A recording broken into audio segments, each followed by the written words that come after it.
پر کندهار د پاکستانی پوځي رژیم د یکشنبه شپې بریدونو ته د افغان هوایي ځواکونو چټک او غاښ ماتونکی ځواب.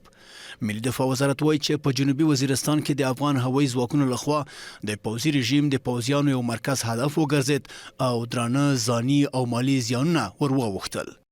نن یو ځل بیا د افغانستان اسلامي امارت د ملي دفاع وزارت هوایي ځواکونو له لوري د تېرې شپې د کندهار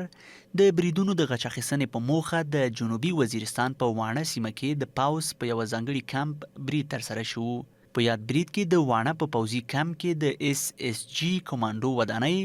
او نور مهم تاسیسات په نښه او هدف وګرځول شول. په دغه برید کې د یاد مهم مرکز د قمندانۍ ډیره برخه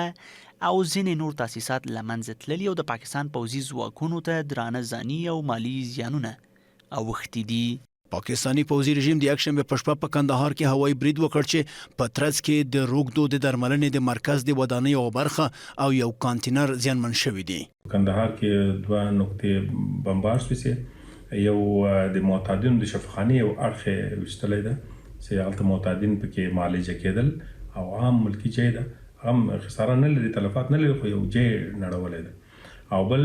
یو خالی کانتینر چې د پروتو نه فکر څه فکر کړی څوک نه و پکې، اگر که هغه یو چې قراول و پخوا دا وخت شپې څوک نه کې اوسېدل، خالي و، هغه هم بمبار شوی، څوک پکې خوږ نه دي.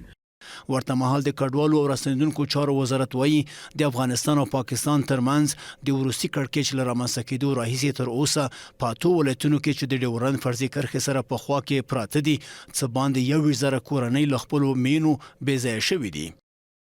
د پاکستان پوځي رژیم د ناروا تیری په انتقام کې د افغانستان اسلامي امارت د رد الظلم عملیاتو وروسته د فرضي کرښې په امتداد کې په اتو ولایتونو کې څه د پاسه 21,000 کورنۍ بې ځایه شوي دي. اوس مهال د دغو کورنیو سروې جریان لري او هممهاله ورسره د افغانستان اسلامي امارت او ځینو همکارو مؤسساتو په همکارۍ بیړنۍ مرستې هم کیږي چې تر اوسه پورې له نږدې 2,000 کورنیو سره د شاوخوا 20 میلیونه او 310,000 افغانیو په ارزښت مرستې شوي دي. یک مرکز هماهنگی واحد میان نهادهای حکومتی و سازمانهای امدادرسان مانند IOM و UNHCR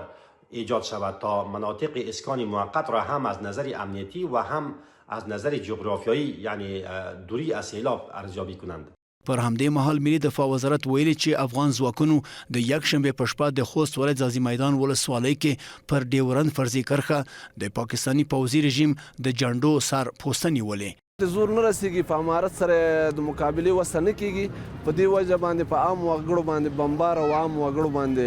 بمونه غورځي او دا ټول ظلم دی. دا خو موږ او تاسو ټولو ته خبره ده چې د دولت سره وسه مخامخ جنګ کې نه رسیږي، نو دو غواړي چې عوام په عذاب کوي، نو په د همدې وجې نه په مکتبونو باندې او په کورونو باندې په عوامو خلکو باندې بریدونه کوي. د پوځي کارپوهانو باور دا دی چې پاکستانی پوځي رژیم په مخامخ جګړه کې مورال له لاسه ورکړی او د ړندو بمباریو په واسطه عام ولسي وګړي او عامه تاسیسات په نښه کوي.